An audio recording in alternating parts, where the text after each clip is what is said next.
अमर शहीद वीरांगना उदा देवी पासी जी के बलिदान दिवस पर पुष्प अर्पित कर दिया श्रद्धांजलि। भाजपा नेता श्री उत्तम चंद्र लोधी जी ने अपने कार्यालय वीरांगना अवंतीबाई लोधी प्रेरणा स्थल निकट नहर कोठी पुरवा में किया आयोजन। नमस्कार, आप देख रहे हैं जनमंच खबर। अमर शहीद वीरांगना उदा देवी पासी जी के बलिदान दिवस भाजपा नेता श्री उत्तम चंद्र लोधी जी ने अपने कार्यालय वीरांगना अवंतीबाई लोधी प्रेरणा स्थल निकट नहर कोठी पुरवा में अपने सैकड़ों साथियों के साथ वीरांगना जी के चरणों में पुष्प अर्पित कर श्रद्धांजलि अर्पित करते हुए नमन किया।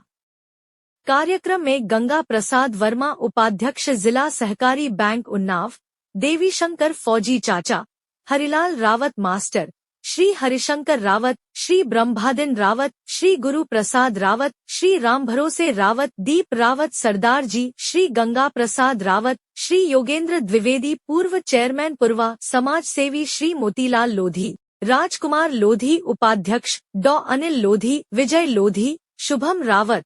कुलदीप लोधी, रामचंद्र लोधी, सत्या राजपूत, कमल लोधी, शकील अहमद, पंकज सभासद, सुजीत दादा, भिखारी लाल लोधी, कुलदीप लोधी, सदाशिव खेड़ा, संतोषी लोधी, विमला देवी, माधुरी, रामरती, केशाना, सुशीला, कांति, सुमन, प्रियंका, सर्वेश लोधी, पंकज राजपूत, रमाकांत लोधी कोटेदार उपस्थित रहे। जनमंच खबर के लिए उन्नाव से ब्यूरो प्रभारी रिंकी सोनकर की रिपोर्ट।